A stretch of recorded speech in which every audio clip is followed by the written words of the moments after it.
አሜን ቲቪ የወንጌል ድምጽ ነው። ከሀገር ውስጥና ከሀገር ውጭ የሰበሰብንላችሁን የዜና መረጃዎች ይዘን ቀርበናል። ኢዮስያስ ሆሊስቲክ ሚኒስትሪ በአለርት ሆስፒታል ለሚገኙ ህሙማን የትንሳኤ በዓል ማዕድ አጋራ። ሚኒስትሪ በጎ አድራጎት ድርጅት የትንሳኤን በዓል ምክንያት በማድረግ በአለርት ኮምፕሬሄንሲቭ ስፔሻላይዝድ ሆስፒታል ለሚገኙ ታካሚዎች የድጋፍና የማዕድ ማጋራት መርሃ ግብር አካሄደ። እንጠይቃቸው በሚል መሪ ቃል በተዘጋጀው በዚህ የበጎ አድራጎት ስነ ስርዓት ላይ በሆስፒታሉ የተለያዩ የሕክምና ክፍሎች ክትትል ላይ የሚገኙ አባቶች፣ እናቶችና አሳዳጊ ወይም ጠያቂ የሌላቸው ህሙማን ተጠቃሚ ሆነዋል። ዛሬ የምንገኘው በአለርት ሆስፒታል ነው። በአለርት ሆስፒታል እንግዲህ የታመሙትን በመጠየቅ በመርዳት አብረናቸው ማዕድ በመቁረስ ልናሳልፍ በዚህ ስፍራ ተገኝተናል። እግዚአብሔር ረድቶን እንግዲህ በየሆስፒታሉ የተኙትን ምንም ተስፋ የሌላቸውን አይዟችሁ፣ እግዚአብሔር ይማራችሁ፣ እግዚአብሔር አዋቂ ነው ስንላቸው ደስ ይላቸዋል፣ የመንፈስ እርካታ ይሰማቸዋል።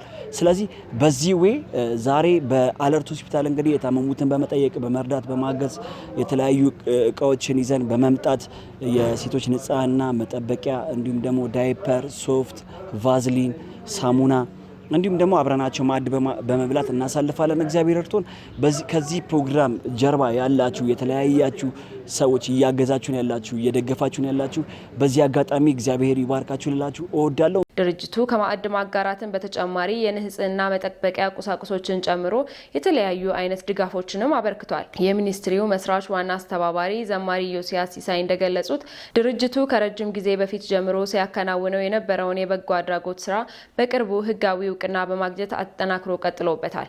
በዕለቱ የተገኙ የአለርት ሆስፒታል የማህበራዊ አገልግሎት ዘርፍ ባለሙያ ወንድም መለሰ ይርጋና ጋዜጠኛ ታምራት ሞቲ በበኩላቸው ሚኒስትሪው እያከናወነ ያለው ተግባር ለሌሎች አራያ የሚሆንና ሰብአዊነትን የተላበሰ መሆኑንም ገልጸዋል። ኢዮስያስ ሆሊስቲክ ሚኒስትሪ ከበዓላት ባሻገር በተለያዩ ጊዜያት ማህበረሰባዊ ድጋፎችን ሲያደርግ መቆየቱም ታውቋል። በተለይም በዳለቲ ማረሚያ ቤት ለሚገኙ ዜጎች ድጋፍ ሲያደርግ የነበረ ሲሆን በቅርቡም በጎፋ ዞን ገዜ ወረዳ የደረሰውን የናዳ አደጋ ተከትሎም በስፍራው በመገኘት የተጎጂዎችን ስሜት ሲጋራ መቆየቱም ተገልጿል።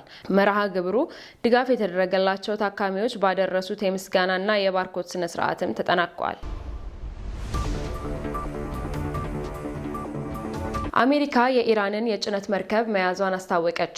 ኢራንም አጸፋውን እንደምትመልስ ገልጻለች። በሆርሙዝ ወሽመጥ በኩል ወደ ኢራን ወደቦች የሚደረጉ እንቅስቃሴዎችን የዘጋቸው አሜሪካ በኢራን ባንዲራ የሚንቀሳቀስ የጭነት መርከብን መጥለፏን ፕሬዚደንት ዶናልድ ትራምፕ ተናገሩ።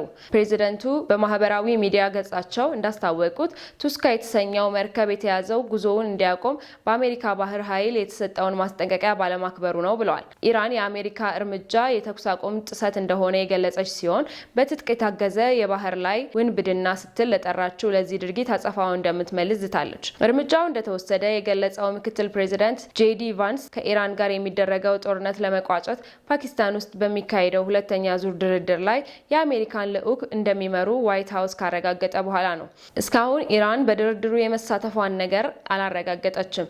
የኢራን መንግስት የመገናኛ ብዙሃን እንደገለጹት የሀገሪቱ ባለስልጣናት የአሜሪካ እገዳ በተጣለበት ሁኔታ ድርድር ውስጥ አንሳተፍም የሚልም አቋም ይዘዋል። ትራምፕ መርከቡ መጠለፉን ባስታወቁበት ልጥፋቸው ዛሬ የኢራንን ባንዲራ ያነገበ 900 ጫማ የሚጠጋ ቁመት ያለውና ክብደቱ ከአውሮፕላን ተሸካሚ የጦር መርከብ ጋር የሚቀራረብ ቱስካ የተሰኘ መርከብ የጣልነውን የባህር እግድ ለማለፍ ሞክረዋል፣ ጥሩ አልሄድላቸውም ሲሉ ጽፈዋል። አሜሪካ መርከቡ እንዲቆም ማስጠንቀቂያ ብትሰጥም እንዳልተቀበለው ገልጸዋል። ስለዚህ ባህር ኃይላችን ኢንጂን የሚገኝበት ክፍል ላይ በመምታት አቁሟቸዋል ሲልም የተወሰደውን እርምጃ ተናግረዋል። ቱስካ ከዚህ ቀደም በነበረው የህገ ወጥ ተግባር እንቅስቃሴ ምክንያት በአሜሪካ ግምጃ ቤት ማዕቀብ ተጥሎበታል። መርከቡ ላይ ሙሉ በሙሉ ቁጥጥር አለን፣ የተጫነውንም ነገር እያየን ነውም ብለዋል። የኢራን ጦር ዋና መስሪያ ቤት ሀታም አልአንቢያን ቃል አቀባይ ባወጡት መግለጫ አሜሪካ ከኢራን የንግድ መርከቦች አንዱ በኦማን ባህር ላይ ያለው ተኩስ በመክፈት የጉዞ ስርዓቱን በማጥፋትና መርከብ ላይ በመውጣት የተኩስ አቁም ጥሰት ፈጽማለችም ብለዋል። ይህንን ያደረገችውም ወታደሮቿን በማሰማራት እንደሆነም ጠቅሰዋል። ኢራን እስላማዊ ሪፐብሊክ ጦር ኃይሎችን በቅርቡ ምላሽ ይሰጣሉ፣ ለዚህም በአሜሪካ ባህር ኃይል ተፈጸመ በትጥቅ ታገዘ የባህር ላይ ውንብድና ድርጊት አጸፋውን ይመልሳል ሲሉም ዝተዋል። ተመልካቾቻችን ለዕለቱ ያዝንላችሁ የዜና መሰናዶ ይህን ይመስል ነበር። ዜናውን በማቅረብ እኔ በረከት መኮንን አብሬያችሁ ቆይቻለሁ። አሜን ቲቪ የወንጌል ድምጽ ነው።